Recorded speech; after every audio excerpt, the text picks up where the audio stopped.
I'd like to welcome everyone to the Monday, February 23rd, Pine Bluffs Town Council meeting.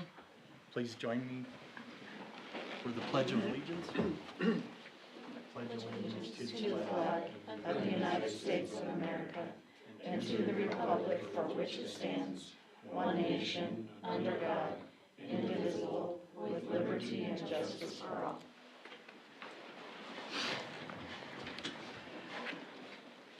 The next item is the agenda approval.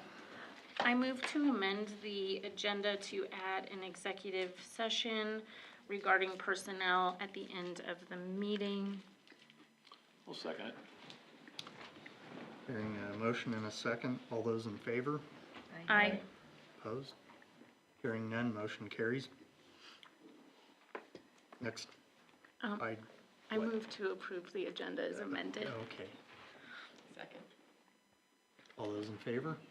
Aye. Opposed? Hearing none, motion carries.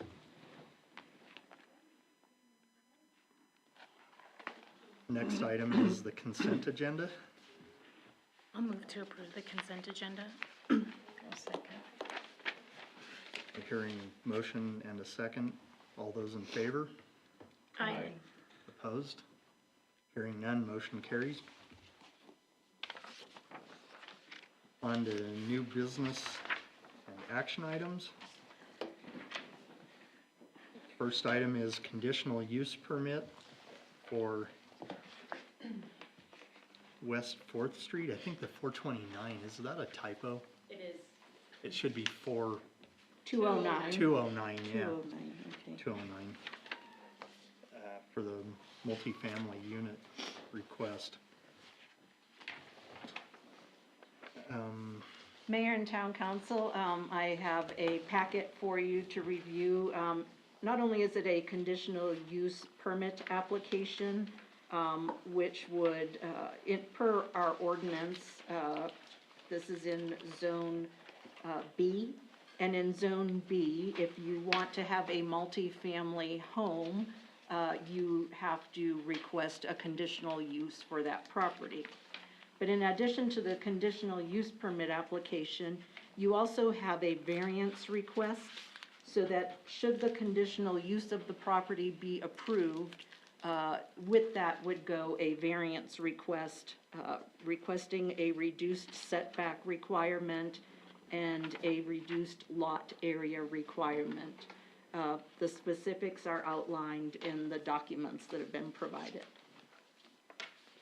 And the property owners are available for any further discussion. Kim, if I'm hearing you right, the first action item is to approve the conditional use permit, and then we'll go on to the variance after, correct? That is correct, Okay. yes. I will move to approve the conditional use permit. In specific, this particular conditional use permit is for a triplex to be located at 209 West 4th. I heard a motion and a second to approve the conditional use permit. All those in favor? Aye. Opposed? Hearing none, motion carries. On to Now would be the variance the variance request for that. request. So currently, the triplex would fit on the lot, and could meet the front setback of 20 feet and each side setback of 6 feet. But with this request, they would need to, alter the configuration of that property so that the property faces Blair as opposed to West 4th Street. So we would create an address change to Blair Street, but with that, then the back of the property would abut the property at 207 West 4th.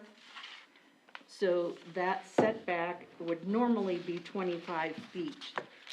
There would not be a remaining 25 feet if they were to meet the front setback requirement of 20 feet. That would only leave a 10-foot setback to the rear of the property between property lines.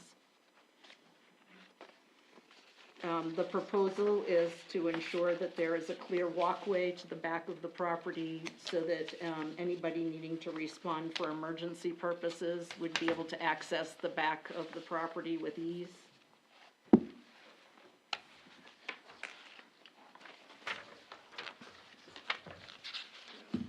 Figure out which page I'm looking at.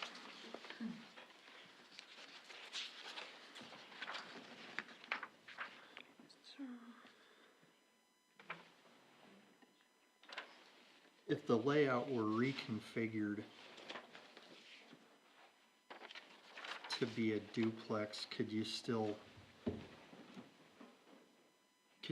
make the project work for you? That's what I guess what I would want to ask. Yes, Yeah, I think. okay, sorry, Yeah. I wasn't sure if it was me or. Yeah. Yes, we could do a duplex or a triplex. I was just trying to maximize that space. And so the only reason we came up, myself and Megan Anderson were working on the triplex idea together. And that's where that layout came from. I'm sure, if we can fit a triplex there, we can most definitely fit a duplex with similar, I guess, I'm trying to not have, I'm trying to zero-scape, I'm trying to not have yards so that we're not using water unnecessarily, trying to make this as productive as possible for that area. If you were to change that to a duplex, does that even really change your setback issue? Not necessarily because, so the only thing with the duplex configuration that we were looking at, and I'm sure we could find a different one, because they are designing these as we come up with the ideas for them. My only fear with the duplex, we wouldn't necessarily have to change it to Blair. They were thinking of having two long skinny units, which would just have two 4th Street facing addresses. I can do anything. I think it's just a matter of what we want to make it look like, I guess. So luckily, the people who are designing this are very helpful. Well, I'd like to make it work, but I'm concerned about the total use of the area. It seems like we've exceeded what's normally allowed for the land space per housing Right. unit on the lot. And Mayor, yes. just for clarification, through you to Kim, how close, what proximity is there for the structures that are adjacent to the property? I mean, are they crowded into, or are they set back the full amount? Unfortunately, like there's not a there's- lot of comparable. Right, there's nothing to really compare that to on the corner. So currently, that little house faces West 4th Street. To the east of that, so to the east of that house is 207 West 4th, and that is another lot that looks almost identical to that lot. Only it has a little garage or shed or something on the backside of that property. And a lot of stuff. And a lot of junk, yes. How much are those ones set back from here?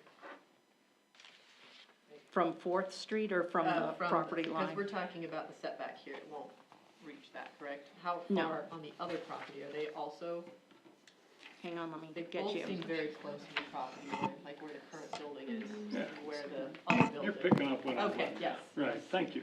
Like, it doesn't look like the footprint of the current building on 209 would change, like it's already too close. Oh, actually, no, Okay. you are correct. Let me look up that. Hang on, I have that. We actually took measurements today. Ashley, is this the most current one where you've got? the I just carport did and that the today, storage yeah. and That was my double solution, because we talked about where would people store things. And so in brainstorming that, I thought it would be nice to have a covered carport because our winters sometimes aren't pleasant. And then inside that carport, each unit would have its own storage So space. potentially you'd be looking at 3 separate? Yep. Okay. 3 separate spots / locker areas. So, currently from the east side of the house to the property line on the east is 15 feet 9 inches. So just under 16 feet. To the property line, correct, yep. And this one would be then a 10. If we move it forward a little bit, like in the newer picture, I think it would be a little more than 10. Yep. Maybe 12 feet. Yeah. They're not too different. No, not too different.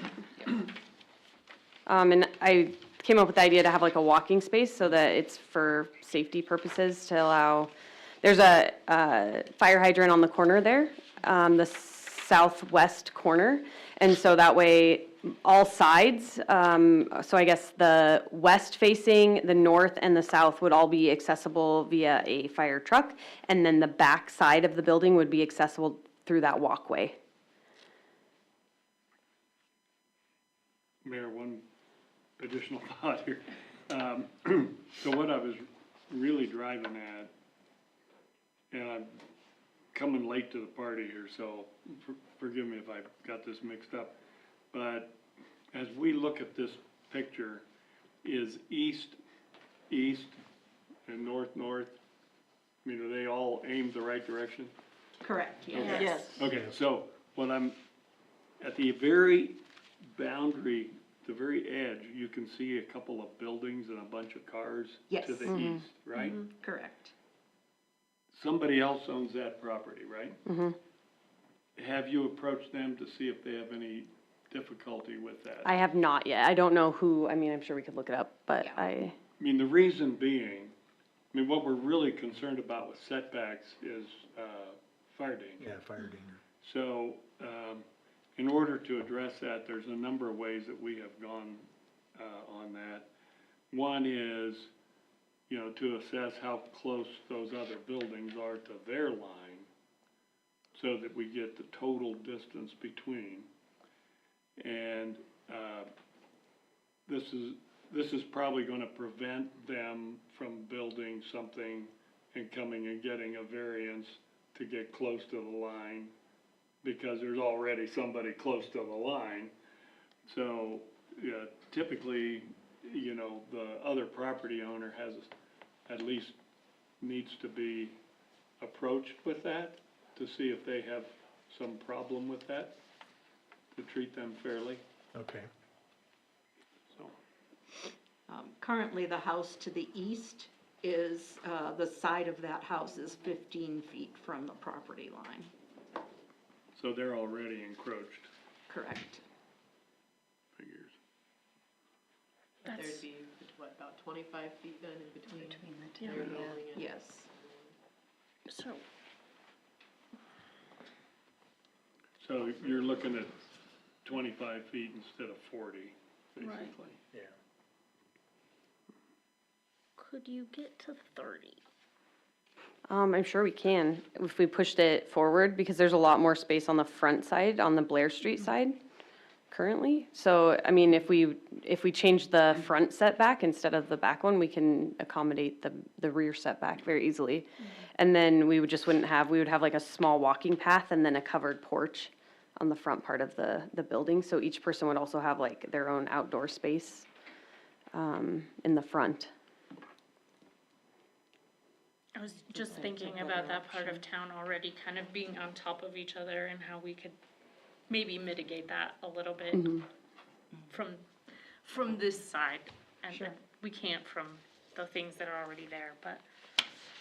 Yeah, go 30 that way. Move this one. Yeah, I promise my goal is to make it look much nicer than it currently does. I am sure it will. Ashley, can you talk about the covered carport storage on the back? That would be facing the alley, correct? Yes, so I called to check if that was even, or I visited with Kim about, I didn't even know if that was an option, but that's what I came up with. Because there's obviously tons of street parking, but it's nice to have designated parking spots.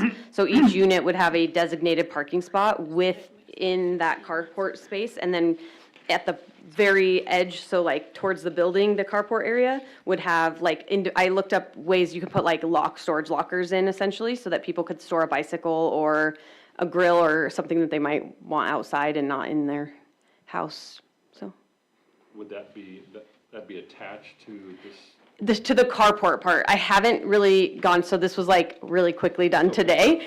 So yeah, I would definitely have like an official measurement done and everything to make sure it would all work, but the goal would be that it would be attached to the carport portion, not the actual building itself. Okay. I guess my question was, how close does the edge of the north edge of the carport get to the alley? So it would go up, like I guess the overhang of the carport, the alley wouldn't be impeded on, but it would be up to the alley line. Okay.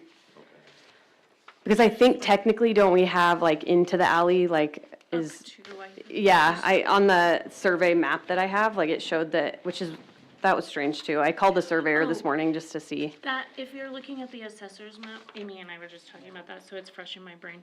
On the west side of town, it's off a little. Okay. So it looks funky, but Okay.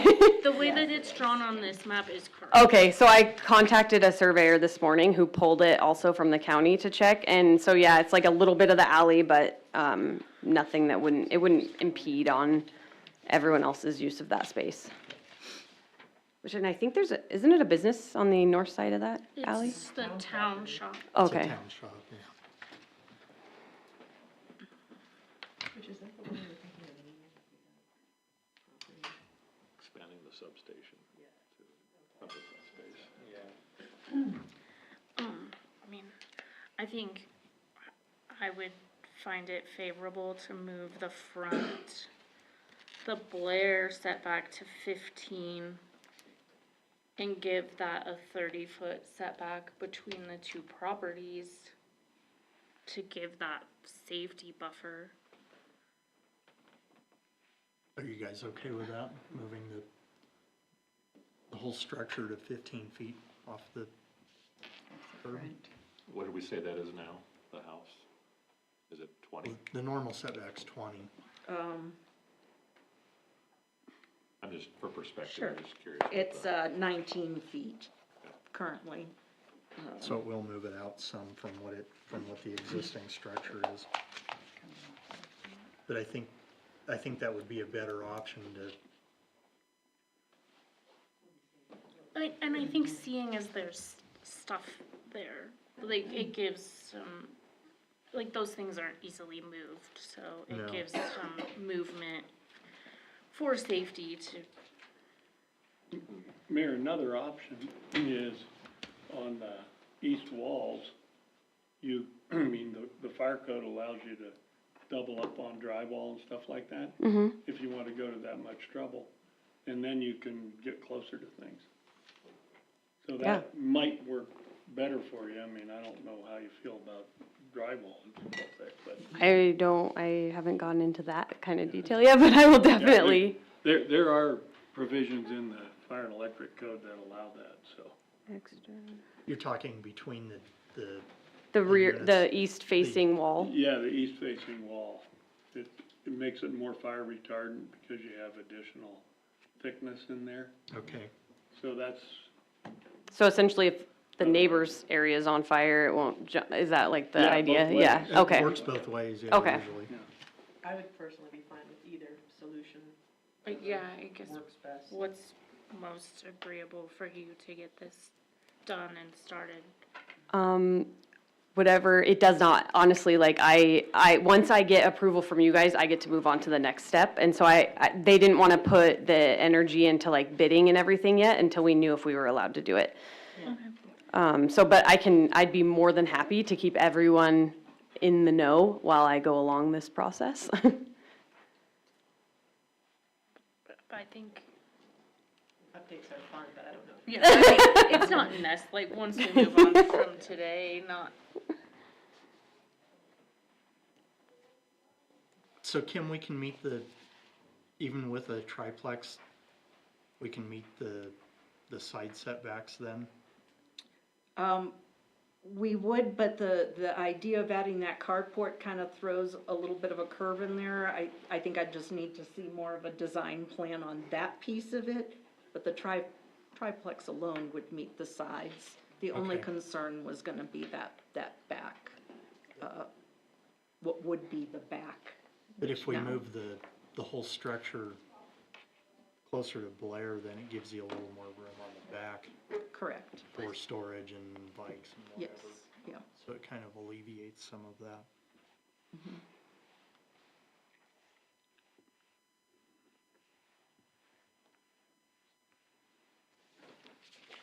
I will, So would there be room to pull into the alley? I assume that you would be pulling into the alley and then Into a parking spot. into a parking spot. Yes, there should be. Like I said, I'll definitely do more boots on the ground, measuring, but We might need a separate one for the carport. carport idea? Right. Yeah. Well, I think at this point, we would just move forward to the building permit Okay, process. just the And then, so really the variance is going to be on the rear setback, which would be between that property and the property to the east. And then the other variance request would be the minimum lot area requirements, which tells you about how much, lot square footage per family, which this would exceed that, but, we are looking at generously sized 3-bedroom units, so I think that, Chief Smith, do you have something you'd like to I add? just want to point out, it is one of the wider alleys that we do have on that side. Okay. Thank you. I'll move to issue a variance, to allow for the property to be built 15 feet from the, Blair? from Blair Street, allowing for 30 feet between the two properties. I'll second it. Here, a motion and a second. All those in favor? Aye. Opposed? Hearing none, motion carries. Thank you, guys. Thank you. Thank you. Yeah. Yeah, thank you. That'd be nice to have something go in there.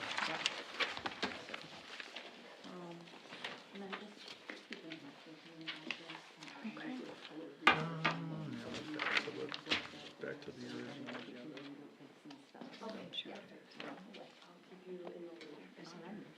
Visitor comments. So on to visitor comments.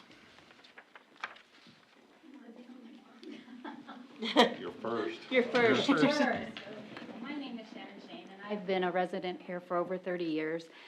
And you all received a more detailed account of my complaint, but I am concerned about the growing issue of dogs running loose in Pine Bluffs, and I would like to see stricter policies and enforcement to discourage the owners from allowing their dogs to roam freely. I think residents who enjoy walking, biking, running should be able to do so without fear of being attacked or approached by dogs.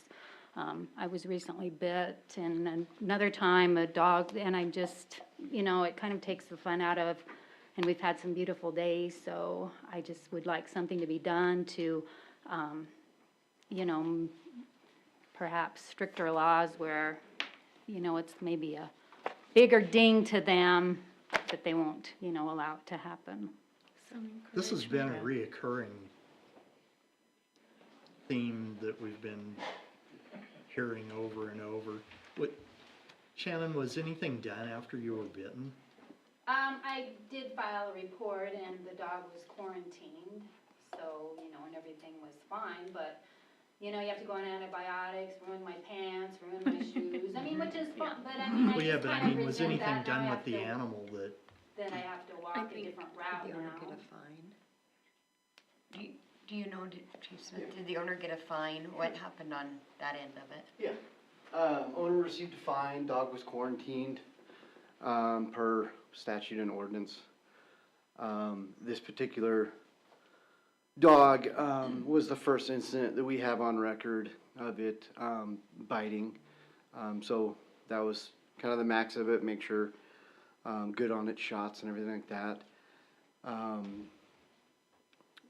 There's this same family, 2 different dogs that were involved in a different incident, similar incident, that we did end up putting down because we had ongoing issues with those 2 dogs. And this third dog too.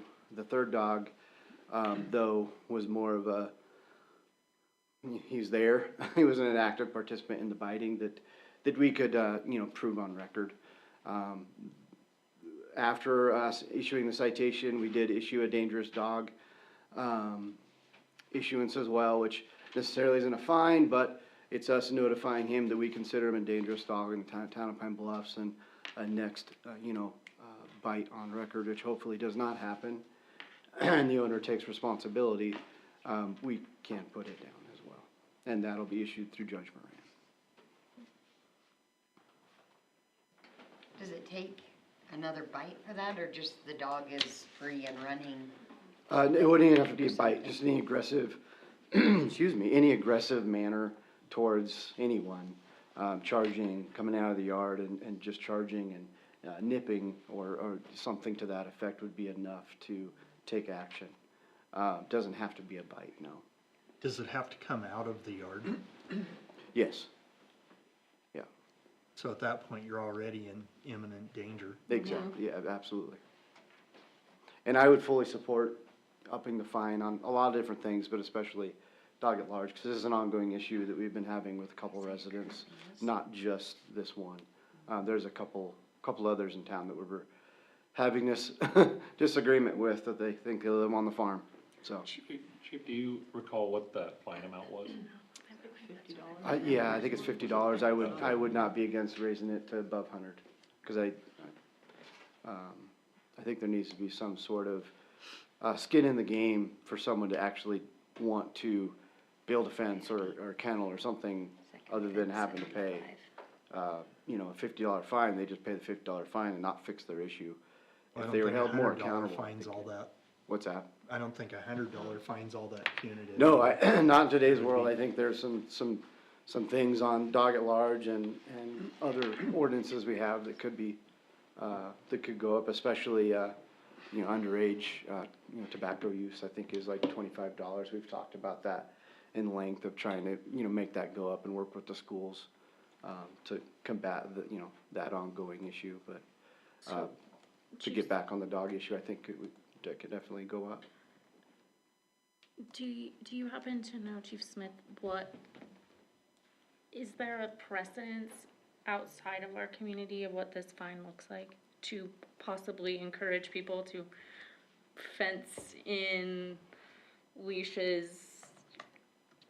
The only thing I can take is my Nebraska days, and it was a $150 fine, Okay. And an automatic, court date, so, you had to go talk to a judge about why your dog got out and charged to someone. Now, a simple dog at large or off leash, no, I think it was $50, but. But an aggressive But the situation. aggressive nature, I think it was, dog at large, aggressive nature, I think is what it's called, or something aggressive. Or aggressive dog, aggressive animal, I think it was, that required you to go talk to a judge. So I wouldn't be,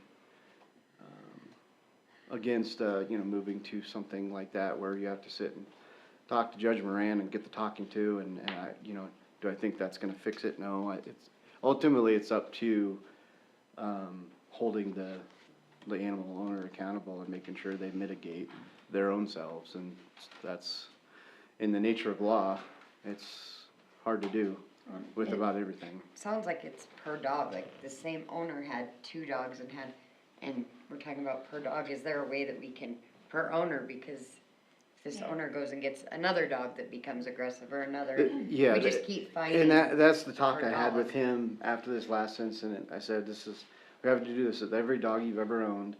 At some point, you gotta look at yourself and stop buying dogs. I don't know if there's a way we can prevent someone from owning a dog, but I definitely, I definitely question, how these dogs are being raised and treated, because I think it's, a lot of the times, it's a owner issue, not necessarily a fully a dog issue. Sometimes it's a dog, but, a lot of times it's because of the way the owner is. I don't wanna, defame anyone, but So- that's just the truth. So the ordinance on the website says that they don't have to be a dangerous dog, they just have to be off their property and off leash. And that's finable right there. Yes. So we don't have to wait for a dog to bite somebody. No, No, I was talking off about leash and- to put it down, that would be a different animal there. That's where I was going with that. So it looks like right now, a third offense within 12 months, then they do have to mandatory appearance in court.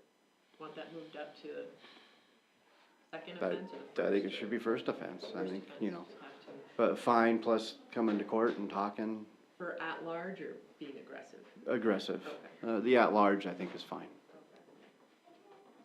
Well, state of Wyoming fine is $200 for a vicious dog or aggressive dog. And, it says that municipalities could be higher. Like, just letting you know at the state level, it's 200. So we're well. Yes. And I would propose a $250 fine. Kim, do you wanna work on another ordinance? You've been, I already have to touch the animal ordinance anyway, so I can absolutely work with Chief Smith and tidying that up. that seems appropriate.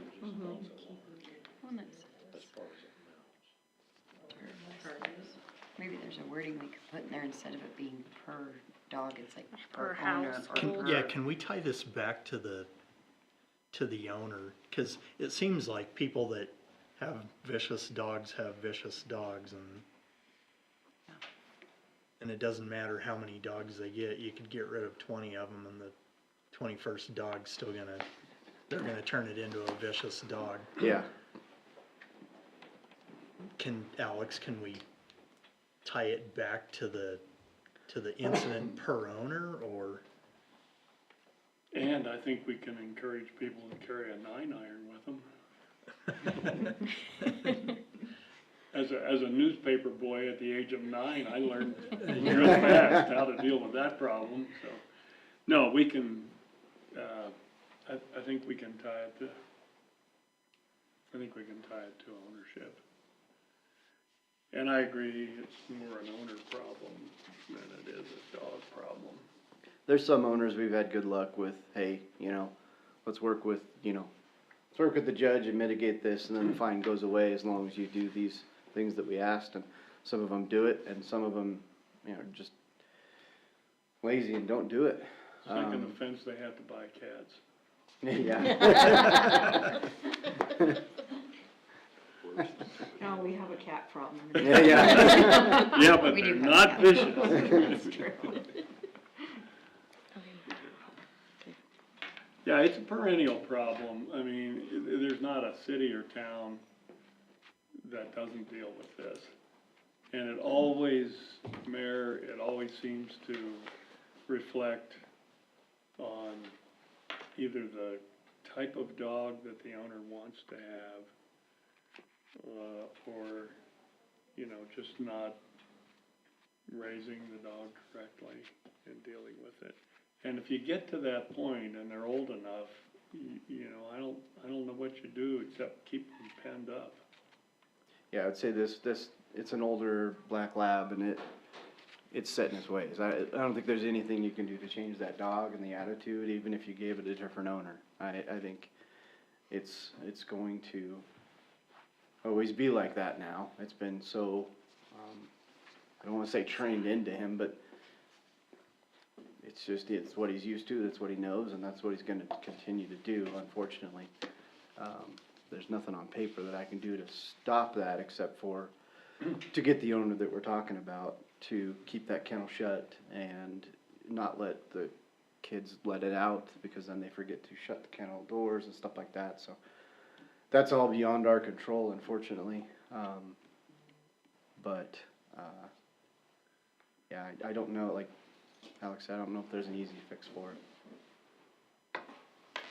But I think raising the fine would make someone think twice. Raising the fine, maybe tying to an individual instead of a dog.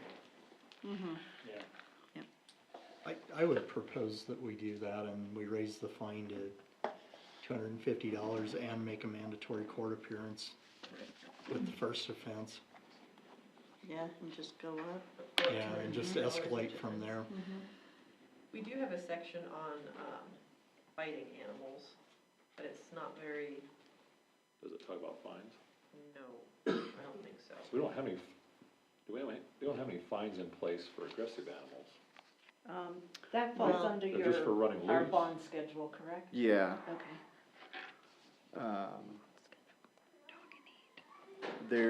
there's different layers for like breaking the skin and stuff like that, but that's all Can be killed.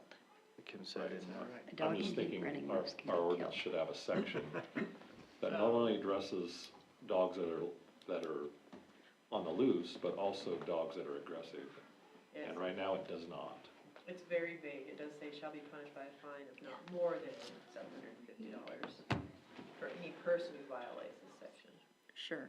So when we discuss fines in any of our ordinances, whether it be the animal ordinance or the nuisance ordinance, things of that nature, so that we don't have to update that particular ordinance every time that we want to change a fine, we list the maximum, which is up to $750. Then our PD has an ordinance that is their bond schedule, and that bond schedule is updated as we update fines. So we would update the animal ordinance to discuss the specific language, and then we would update our bond schedule to reflect that increased fine. And as Chief mentioned, he has some other things that he would like to update in that bond schedule anyway, so we can tackle those both at the same time. We'd be updating the ordinance as well, so we could change the Yeah, we'd be updating the language Yes. to just The make that a lot more language, clear, but it would because still it's very say vague. up to Oh, yeah, but in some $750. areas it's very specific, like $50 Yes. fine, so we could Yes. up that Yes, yeah, in those sections for the at-large, not the Yes, up to absolutely, 750 yep. was the dangerous biting animal.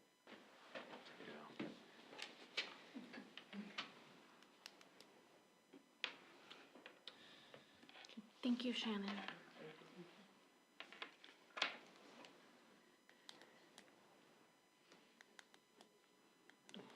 I think Barb has something she'd like to tell us. Any other visitor comments?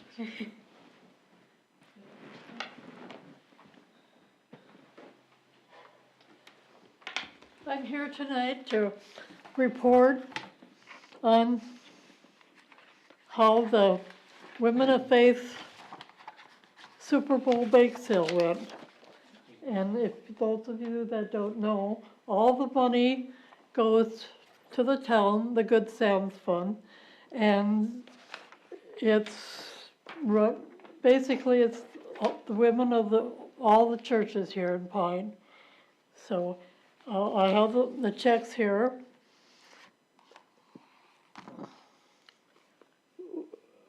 The checks were $936. One of the ladies didn't make it out to CCW, so there's $15 more. So basically, we made $951 for the town, for the Good Sam's Fund. Congratulations, that's wonderful. And I have to say how pleased I am and happy that, the community has supported this project so well for so long.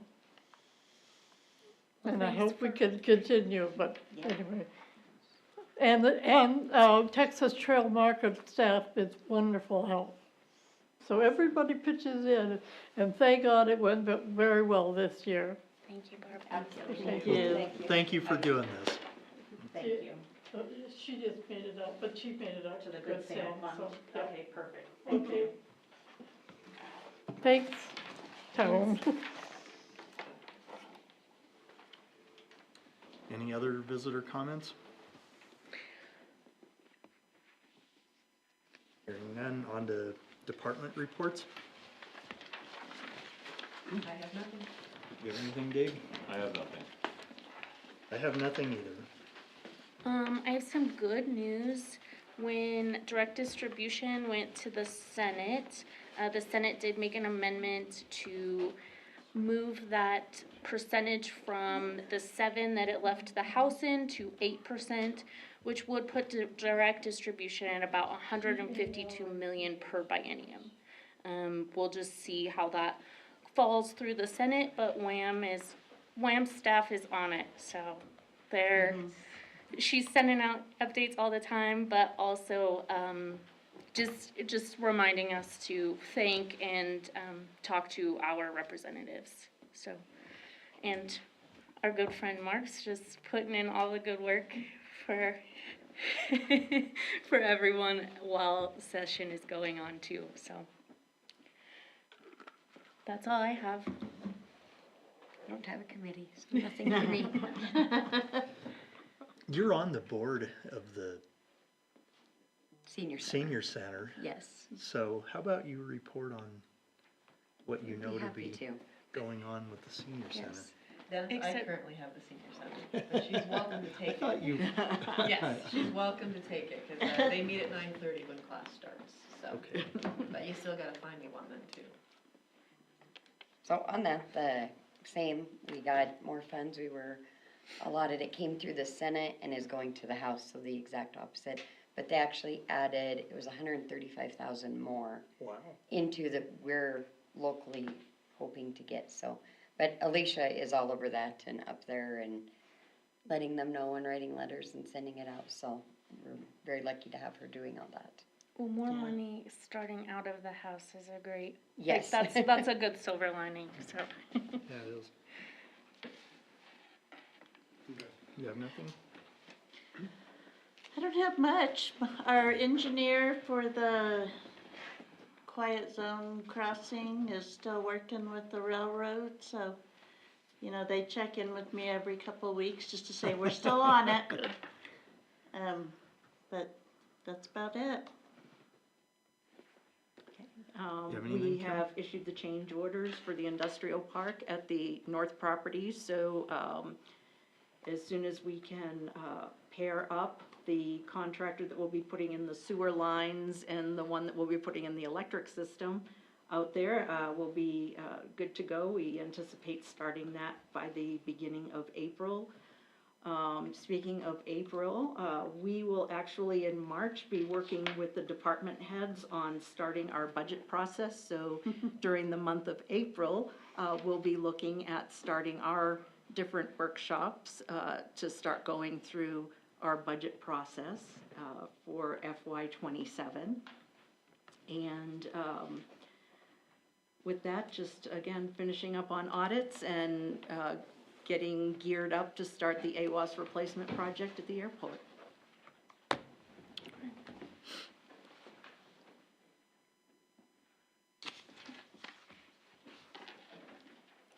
Do I hear a motion to adjourn? Oh, wait, I think Austin has something. Oh, you have something, Okay, Austin? Yep, that's all right. We are starting in 2 weeks our partnership with Laramie County School District 2 and DARE classes. So between deputies with the Laramie County Sheriff's Office and Officer Furtick, they'll be combating those classes in both Burns, Albin, Carpenter, and Pine, so. What grade do they do that at now? I believe it's, Six. I believe it's sixth. I wanted to say fifth, but I knew I'd be wrong there. I think it's sixth. Thank you. Thank you. Thank you. That's all I got. Our next meeting Oh, is, meetings. Monday, March 9th at 6 PM. There won't be a workshop at that one, so. I have an EMS report. Oh, can pass Amy on. does have one more You have report. something, I Amy? just got an EMS report. They have 2 new hires, Heather Egley as a driver and Tina, I'm gonna say her name wrong. What is your Smith. wife's, is it Smith? That's not Isn't what was it? here. As an EMT. Oh, So, exciting. yeah. Great.